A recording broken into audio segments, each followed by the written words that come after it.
بسم اللہ الرحمن الرحیم۔ بغداد کے بازار میں ایک حلوائی صبح صبح اپنی دکان سجا رہا تھا کہ ایک فقیر اس کی دکان کے پاس سے گزرا۔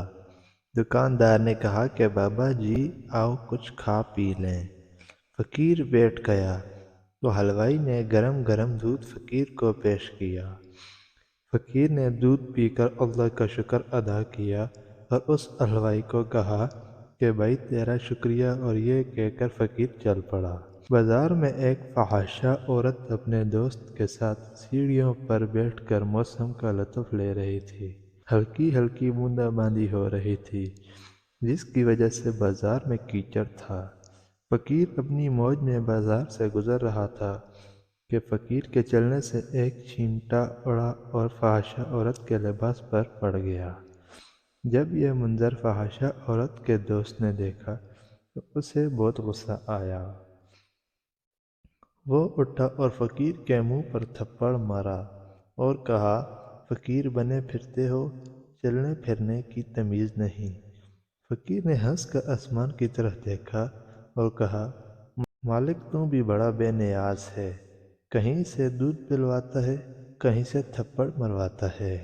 یہ کہہ کر فقیر آگے چل پڑا۔ فحاشہ عورت چھت پر جا رہی تھی تو اس کا پاؤں پھسلتا ہے اور زمین پر سر کے بل گر جاتی ہے۔ اس کو ایسی شدید چوٹ لگتی ہے کہ موقع پر ہی فوت ہو جاتی ہے۔ شور مچ گیا کہ فقیر نے آسمان کی طرف منہ کر کے بددعا دی تھی جس کی وجہ سے یہ جان چلی گئی۔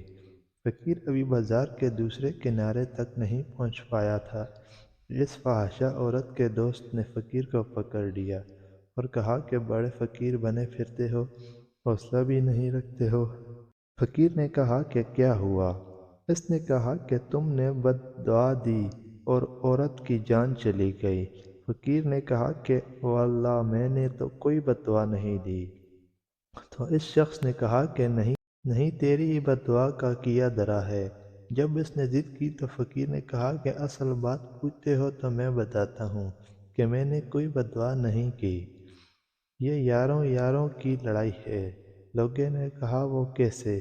فقیر نے کہا کہ جب میں گزر رہا تھا اور میرے پاؤں سے چینٹا اڑا اور اس عورت کے لباس پر پڑا تو اس کے یار کو غصہ آیا، اس نے مجھے مارا تو پھر میرے یار کو بھی غصہ آ گیا۔